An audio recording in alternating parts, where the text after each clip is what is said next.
C'est quoi ce bordel? Mais n'importe quoi. Scientifiquement, ça ne tient absolument pas la route. Tu enregistres là? Oh non! On pourrait presque en rire si c'était pas aussi sinistre. Il y a de la colère dans Charlie Hebdo. On les emmerde.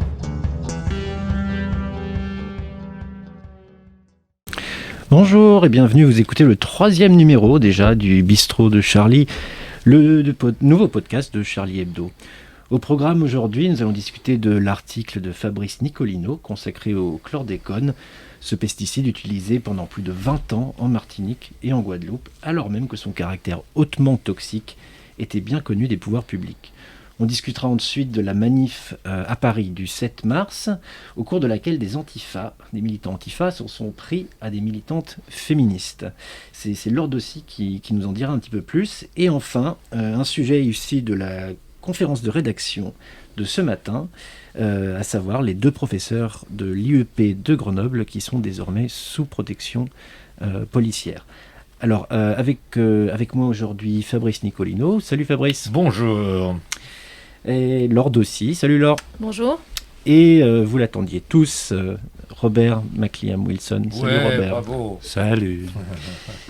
Alors, on va commencer tout de suite on va rentrer dans le vif du sujet avec la double page de Fabrice consacrée cette semaine dans Charlie au chlordécone. Alors, ce qui m'a frappé en lisant ton article, c'est que les dangers de ce pesticide hautement toxique sont connus des autorités depuis longtemps. Et finalement, qu'est-ce qui a fait qu'il a été utilisé pendant 20 ans? Peut-être qu'on peut partir de là. Glups, c'est une grosse histoire. Donc, le chlordécone, c'est un pesticide qui est utilisé, qui est très utile, très pratique pour un petit coléoptère qu'on trouve dans les bananeraies, le charançon de la banane. Et donc, quand on utilise ce très beau pesticide, le chlordécone, on n'a plus de charançon et les récoltes de bananes augmentent sensiblement. D'accord. C'est vraiment le cadre général de cette histoire. Dans les Antilles françaises, il y a des bananes, des bananeraies, il y a des planteurs qui sont des béquets, c'est-à-dire que c'est des descendants blancs des grandes familles esclavagistes d'avant l'abolition de l'esclavage. Et donc ils sont les propriétaires de ces plantations. Ils ont fort logiquement envie que leurs plantations produisent le plus grand tonnage possible de bananes, et ils se sont arrangés pour pouvoir utiliser du chlordécone dans des conditions effarantes, on va dire pour aller très vite, entre 1972 et 1993. Alors oui, si je comprends bien dans ton papier, en 72, on savait déjà, il y avait des gens qui savaient en tout cas que c'était dangereux. Le monde entier savait. Le monde entier. Je veux dire, la toxicologie, c'est-à-dire l'étude des poisons, c'est une science qui a ses repères, bien entendu, et tous les toxicologues du monde entier savaient très bien à quoi sortir à propos du chlordécone, pour une raison très simple. C'est il y a une usine en Virginie, donc aux États-Unis, dans la petite ville de Hopewell, qui fabriquait du chlordécone dans les années 60, et on se rend compte au tout début des années 70 que les travailleurs de cette usine d'Hopewell, la moitié en vérité, ont des problèmes de santé très considérables, des atteintes à leur système nerveux central, des évanouissements, toute une série de signes neurologiques très graves. Beaucoup sont hospitalisés, donc c'est un peu une catastrophe. On se rend compte avec horreur on feint de se rendre compte que la production de chlordécone pose des problèmes. D'autant plus qu'on balançait des restes de chlordécone dans la rivière, James River, qui passe donc à toujours Hopewell, aux États-Unis. Toujours, qui passe à Hopewell et qui va se jeter dans la Chesapeake Bay, qui est un endroit très très connu aux États-Unis parce qu'il y a une production énorme de moules, d'huîtres, de crabes, etc., etc. Bref. Quand on se rend compte de ça, évidemment, il y a un affolement général. Il y a des centaines d'articles parus dans la presse. Il y a le magazine 60 Minutes, qui est un grand magazine télévisé qui fait un sujet spécial sur cette affaire. Tout le monde est vraiment aux aguets parce que, évidemment, on sait qu'elle est coupable, c'est le chlordécone. Et donc les autorités... Il est interdit. Il est tout simplement interdit. Aux États-Unis, alors, du coup. Il est interdit aux États-Unis, mais il faut comprendre que le petit monde de la toxicologie, en France, en Europe et partout dans le monde, sait parfaitement quoi s'en tenir. Le chlordécone, c'est un poison mortel terrible, et il faut, même s'il n'est pas interdit ailleurs, il est interdit aux États-Unis pour d'excellentes raisons. Il est violemment toxique. Et pourtant, en France, on a continué à l'utiliser jusque dans le... C'est une histoire un peu complexe pour la résumer au micro, mais ce qui est sûr et certain, c'est que en France, pour des raisons historiques complexes, la question des pesticides est gérée par un tout petit groupe d'individus qui, de génération en génération, car ça s'étend en fait depuis la fin de la Seconde Guerre mondiale, c'est ce petit groupe d'individus décide en notre nom de tout ce qui touche aux pesticides. Et ce petit groupe, c'est des espèces de fanamilies, c'est des espèces de gens qui considèrent que le pesticide en tant que tel est un progrès, ce qui a pu être considéré comme tel au départ, parce qu'on ne savait pas les effets toxiques et délétères des pesticides, mais au moment dont je te parle, à partir de 1972, tout est clair. Sauf que ces gens-là ont été formés à une école qui est complètement cinglée, avec à leur tête un type dont je parle, qui a fait ça tout à fait étincelant et central dans toute cette histoire, dont personne ne parle jamais. Charlie, je pense que c'est le premier journal à en parler. D'accord. C'est un type qui s'appelle René Truot, qui est mort de mémoire en 1994, et qui était le grand toxicologue français de l'après-guerre. Et c'est lui qui couvre de son autorité l'usage du chlordécone dans les bananeraies. Et surtout, vu l'organisation de ce véritable lobby à l'intérieur de l'appareil d'État, via le ministère de l'Agriculture, surtout, il y a des ministres. Il y a cet aspect, on va dire, administratif, c'est-à-dire des toxicologues, des commissions Tartempion. Et puis après, il y a les politiques. Et en fait, ce qui est extraordinaire, c'est que ces commissions Tartempion, les commissions qu'on appelle Toxcom, qui sont des commissions qui examinent la toxicité des pesticides. À côté de ça, évidemment, il y a une décision politique. C'est pas eux qui décident. C'est le ministre. Et en fait, il se passe quelque chose d'extraordinaire, c'est que il y a un flottement autour de 1980 pour des raisons que je n'indique pas là, et on ne va plus fabriquer de chlordécone, et une société liée au béquet des bananeraies des Antilles trouve le moyen de le fabriquer en achetant le brevet, et là arrive en France la gauche au pouvoir. On est en 1981. Et ça va continuer jusque...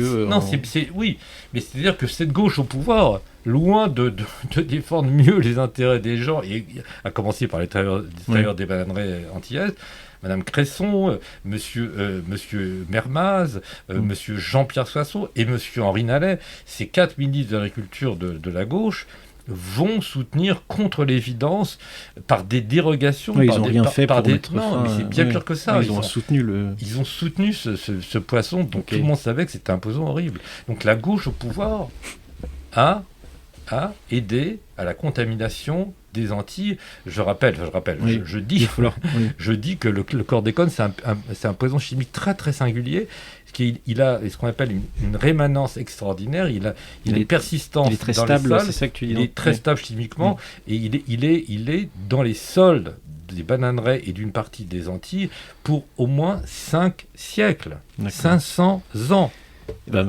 Est-ce qu'il y a des procès, des poursuites judiciaires ? Est-ce que ça peut aboutir à quelque chose ? Oui, enfin, il se passe quelque chose de très important aux Antilles, c'est une révolte. Comme moi, j'en ai... Parce que je précise que cette question du chlordécone, je la connais, je l'analyse depuis au moins bien 15 ans. D'accord. Ça n'est pas tout à fait d'hier. Et c'est la première fois que je vois que dans les Antilles françaises, en Martinique comme en Guadeloupe, il y a une révolte populaire qui est en train de monter, avec des manifestations tout à fait sensationnelles. Ils ont tous peur, tout le monde a peur finalement que ça se termine par l'impunité générale, parce qu'il y a des problèmes de prescription et on ne sait pas très bien comment ça peut se régler. Mais en vérité, c'est un scandale absolument majeur de santé publique qui a été couvert par les autorités politiques. Ça a commencé d'ailleurs avec Jacques Chirac en 1972, parce qu'en 1972, c'était Jacques Chirac qui était ministre de l'Agriculture. Donc c'est lui qui a autorisé le point de départ, et ensuite les ministres socialistes. Et c'est vraiment, moi ça me trouve le cul, il n'y a pas d'autre mot, je suis désolé, ça me trouve le cul de voir qu'un scandale de cette ampleur-là, alors 90% des Antillais ont du chlordécone dans leur sang, 90% des Antillais, c'est un des poisons chimiques les plus violents de la planète. On le savait, et on a laissé les sols être empoisonnés pour 5 siècles, le sang des humains, et parlons pas de tous les non-humains qui existent aussi, tous les êtres vivants des Antilles, et tout ça pourquoi ? Pour faire plaisir, parce que c'est un lobby dont on se parle rapidement, c'est un lobby qui est téléguidé par les béquets des Antilles, qui a trouvé l'oreille de Chirac et de sa bande de mafieux, puisque Chirac, c'est pas la peine non plus de tourner autour du pot, il a construit une partie de sa carrière en s'appuyant sur des mafieux, que ce soit Gaston Flosse. Quoi ? C'est encore un autre sujet, ça. Mais oui, mais bon, je veux dire, tout ça se tient. Voilà, bref, j'arrête. Ok, merci, j'espère que ça vous a donné envie de le lire. Et puis alors, très rapidement, de passer au sujet suivant. Robert, est-ce que tu étais au courant de ce scandale avec ce truc-là. En fait, le papier, Manifestement, non. le papier, c'est extraordinaire parce que Fabrice est là pour que Charlie peut revendiquer au moins un journaliste honnête, compétent et bosseur. Comme ça, nous les autres, on peut Merci, déconner. Oui, mais je fais partie de... et ce qui était chouette dans le papier, c'est ça montre à quel point l'histoire ressemble à l'histoire de DDT, ça s'appelle? Oui, bien sûr. DDT. Et en fait, ce sont des histoires d'amour. Ça commence avec la passion, on est convaincu que ça va tout régler, tous nos problèmes, puis on est déçu, et puis ça se termine vraiment mal. C'est vrai. Ouais. C'est vrai, tu as tout raison. Ok. Bon, merci. On va passer au sujet suivant.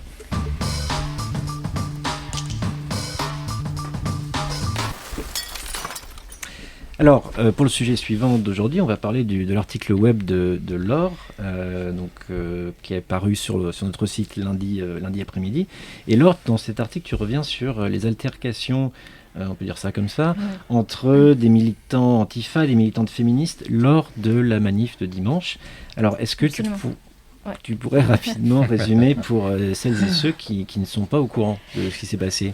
Oui, parce qu'effectivement, comme c'est un peu étrange, un peu absurde comme scène, il faut effectivement la raconter, et ça n'a pas été raconté dans beaucoup de journaux d'ailleurs. Alors, effectivement, il y a plusieurs groupes, on va dire, de personnes qui se présentent comme Antifa, qui s'en sont pris à des groupes de féministes qui étaient présents place de la République. Donc c'était à l'occasion de la manifestation. À l'occasion du 8 mars, c'était une manif, il y a eu plusieurs manifestations cette année, et donc là c'était une manifestation la veille du 8 mars, donc le 7 mars, le dimanche, et ils s'en sont pris au cri notamment de putophobes, et ils leur reprochaient plusieurs choses, et notamment ils s'en prenaient en fait à des féministes qu'on dit abolitionnistes, c'est-à-dire qui luttent pour l'abolition du système prostitueur, on peut dire l'abolition de la prostitution, et eux militent, on va dire, pour que la prostitution soit considérée comme, on va dire, un travail comme un autre. Alors c'est historiquement un débat qui est très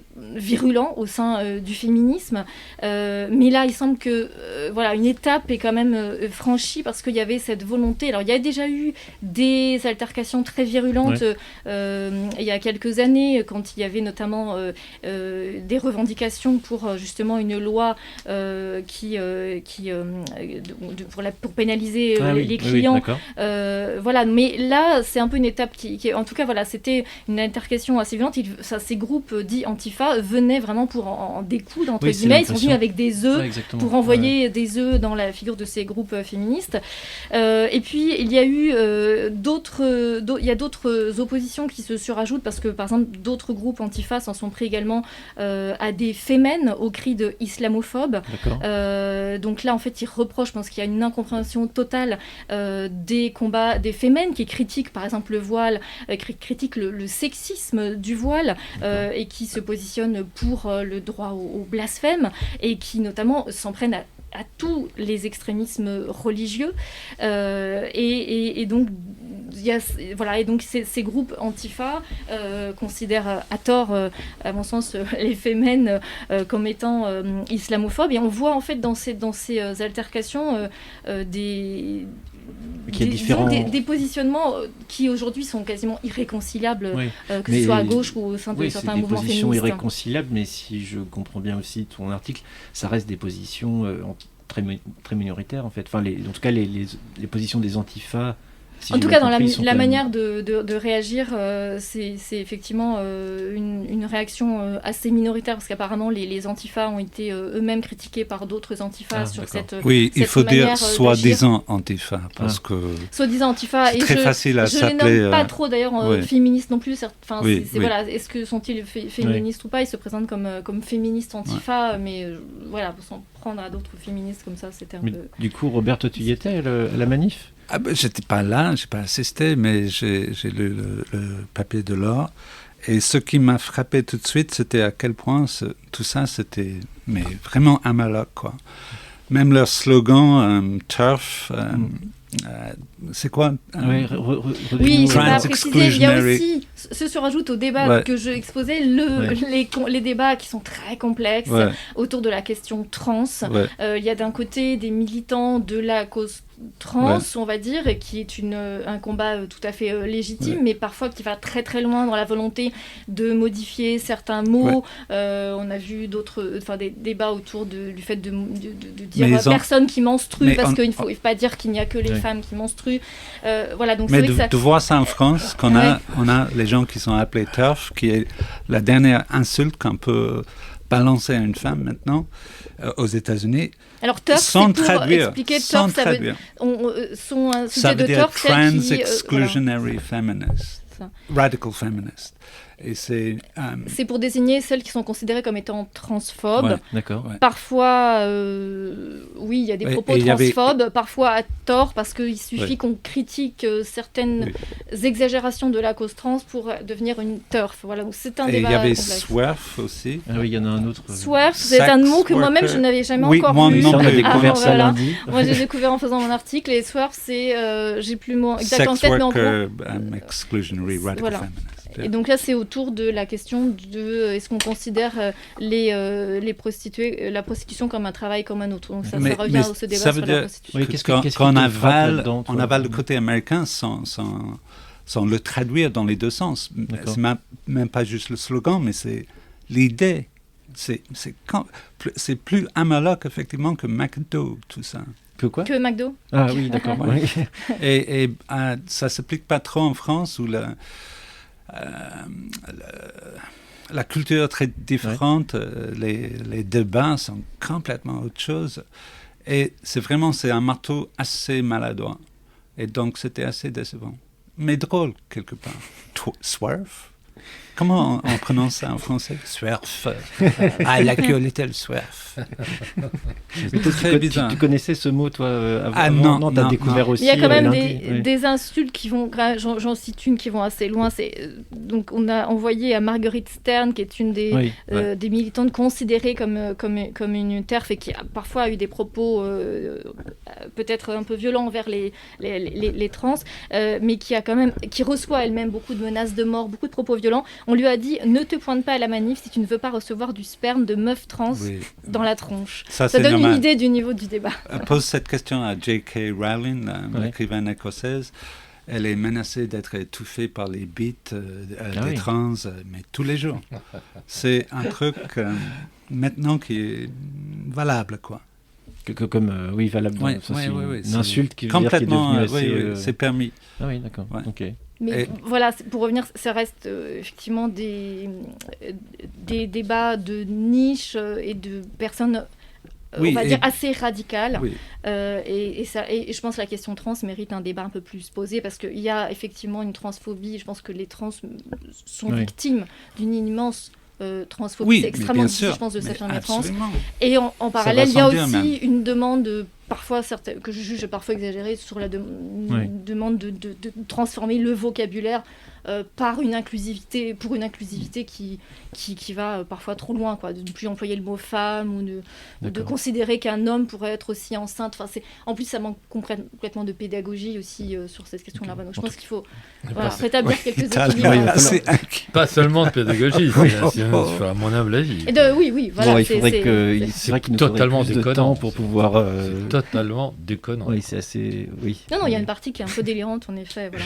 Bon, malheureusement, il va falloir qu'on passe au sujet suivant, même si on aurait pu sans doute en dire beaucoup plus. Il y a un lien. Mais non. Il y a un lien, Xavier. C'est ce que tu vas nous expliquer dans 3 secondes.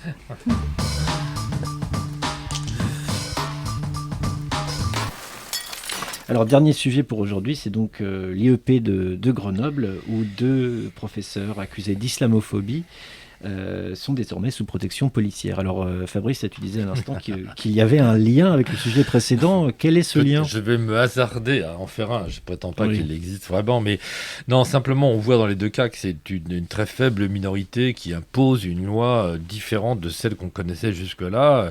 Là, c'est quand même assez... Enfin, dans ce que disait Laure, c'est assez impressionnant que des gens se prétendant antifa, donc antifascistes, en arrivent à avoir des études violentes. des attitudes violentes par rapport à qui ne correspond pas très exactement à leur mode de pensée. C'est impressionnant.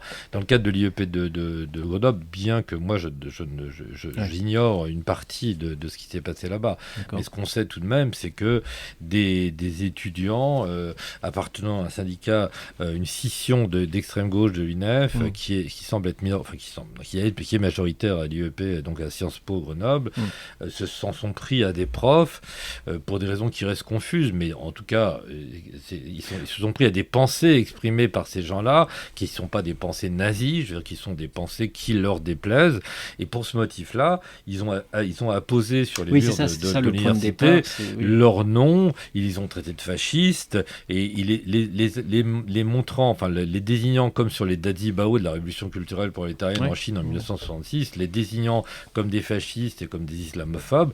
Du même coup, il est désigné comme des cibles possibles, potentielles pour tous les gens. Et on voit de qui je veux parler, des djihadistes et de tous les gens de ce genre-là. Il est désigné comme des cibles possibles puisque ce sont des islamophobes, ce sont des voilà. Donc on est dans un truc qui même s'il s'agit de groupes très minoritaires dans les deux cas, on tremble un peu parce qu'on ça fait beaucoup de bruit. Mais surtout, on a l'impression que quelque chose est en train de se passer. Peut-être à tort, peut-être ça restera très minoritaire, mais je veux dire, le fait que des conduites de ce genre puissent se produire en France, c'est quand même le signe de quelque chose. Quelque chose a bougé. Tu penses qu'il y a quand même il y a eu un changement ces derniers temps Sans aucun doute possible. Je veux dire, les limites morales de la politique ont bougé. Je veux dire, il y a des choses qui étaient impensables et elles se produisent. Donc c'est quelque chose à changer. D'une certaine façon, tu dis que les limites ont bougé, mais est-ce qu'elles ne sont pas finalement revenues à ce qu'elles étaient avant? Peut-être justement dans les années, tu parlais des années 60 de la Révolution. C'est très possible, c'est très possible. De toute façon, j'ai toujours considéré, en tout cas depuis très longtemps, considéré que la politique, ça avance pas que dans un sens.